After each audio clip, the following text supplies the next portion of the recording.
So hi mga kabayan, welcome back sa ating panibagong short video. So sa mga nagtatanong pala mga kabayan, no, ng mga requirements doon sa pag-verify ng contract mga kabayan sa Polo Milan na mag-walk-in, no. Ito yung mga dugtong ng aking mga vlog doon sa Polo Milan mga kabayan. So isa-isahin natin yung mga requirements bago kayo mag-walk-in doon mga kabayan sa Polo Milan. So ito, mag-intro muna ako mga kabayan. Intro pa. So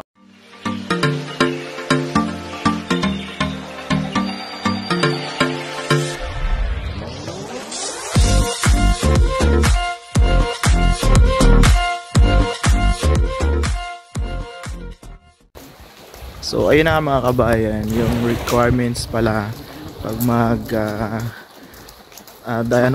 mag-walk-in ka doon sa Polo Milan. So dapat kailangan mo din, pares lang din yung requirements doon sa mag-send ka ng appointment or mag-send ka ng mga requirements mo sa kanila through email nila.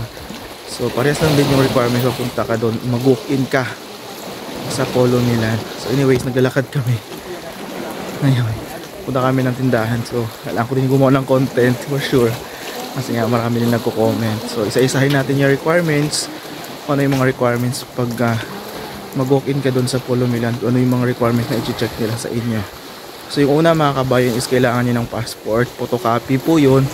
2 copies po ang kailangan nilang kunin sa inyo yung passport ninyo mga kabayan.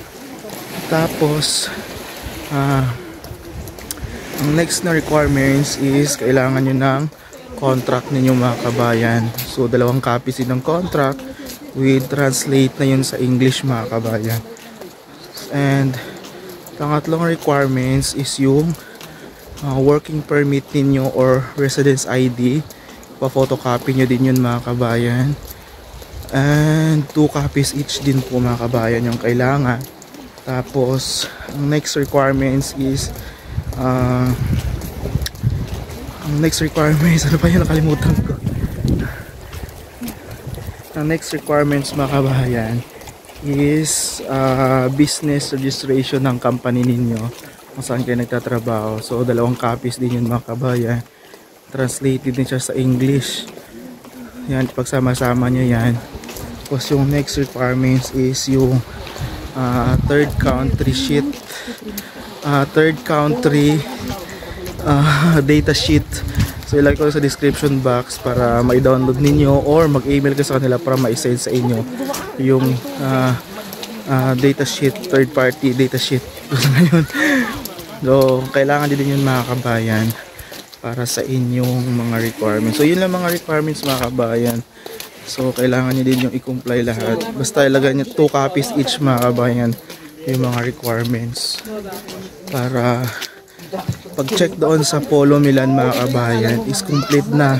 Kaya sinasabi kong mag-walk-in kayo doon, dapat kumpleto nga mga kabayan, kasi nga din yun yung inaiwasan nila na mag-walk-in kayo doon sa Polo Milan, na pagdating nyo doon is hindi kumpleto. So sayang lang yung punta nyo, sayang yung walk-in nyo mga kabayan. So kailangan kumpleto yung mga requirements para hindi na kayo babalik ulit pa. Kaya nga sabi ni sir, kailangan nyo i-send through email nila para ma-check nila yung inyong mga requirements para hindi na kayo babalik-balik pa.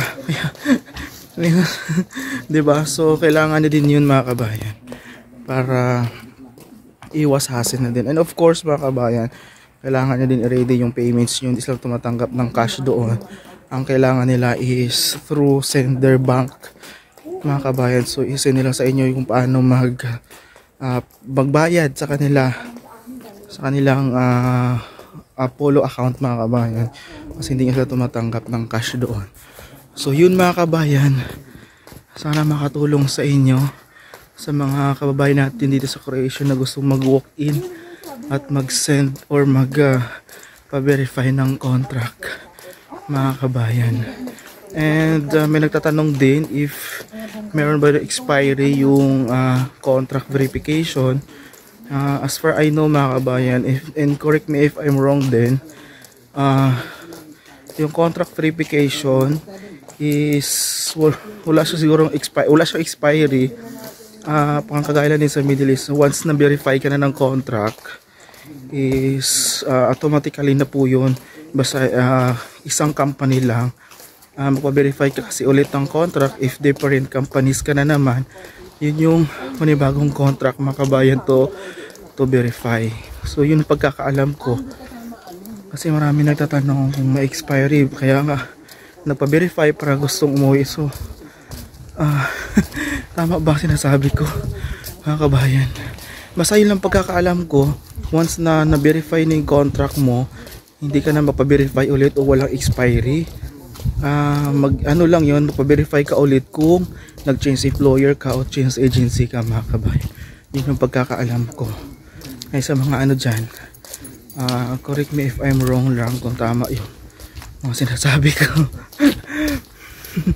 Kasi marami nagtatanong na ganyan, so comment kayo doon mga kabayan kung tama ba yun o mayroong expiry yung contract verification. Kasi pagkakaalam ko kasi mga kabayan, wala talaga siyang expiry, pero magbe-verify ka ulit kung mag-change employer kayo lang kakaintindi ko. So ayan mga kabayan, na maraming salamat. So thank you so much din sa mga nag-comment. Ayan siya, nag-comment si kabayan. Thank you, shout out sa iyo kabayan. And ayun lang mga kabayan, sana makatulong sa inyo sa mga naghangad na mag-verify ng contract sa Polo Milan. And let's go. So yun na nga mga kabayan, sana makatulong sa inyo yung vlog na to sa mga sa mga verify ng contract sa Polo Milan. So basta yun lang yung mga requirements mga kabayan. Mas ilagay ko lang sa description box. And pwede nyo din i-download ng datasheet sa baba, kasi ilalagay ko lang din yun para hindi na kayo mag-email sa Polo Milan. Pero kailangan din yung mga kabayan mag-email sa Polo Milan na mag-walk-in kayo para isend nila sa inyo yung mga requirements and everything, no? Maganda kasi yung ganun mga kabayan. Itong vlog ko na to is para lang naman sa mga guide kung paano kahit nag-book-in kayo sa Polo Milan mga kabayan. And also prepare nyo din yung prepare nyo din yung payments nyo, yung pera nyo, kasi hindi talaga nagtanggap ng cash doon. So prepare nyo lang yon para ma-entertain kayo dun sa Polo Milan pagpasok nyo mga kabayan. And also pwede nyo din mag-check kayo ng mga SS ninyo doon, bayad kayo ng OWA, registration, pag-ibig and everything pag pumunta kayo doon mga kabayan, para sulit yung punta nyo sa Polo Milan, no? Kasi kasuhin nyo na lahat para wala na kayong problemahin. And yun lang mga kabayan, sana makatulong sa inyo, and thank you so much. And sa mga bagong subscriber natin dyan, please don't forget to subscribe my YouTube channel, click notification bell para ma-update kayo sa mga panibagong upload nating video dito sa Croatia. And pwede nyo kayong i-follow sa Facebook page mga kabayan. Pwede nyo kayong i-message direct kung may mga tanong kayo mga kabayan, para ma-reply kayo ng mas maaga kaysa sa comment section, kasi minsan hindi ko siya makikita kasi natatabunan na marami nagko-comment. Yun lang mga kabayan, and see you around here in Croatia. Sa mga bagong aplikante na rin dyan, good luck po, God bless, and see you around here. Bye!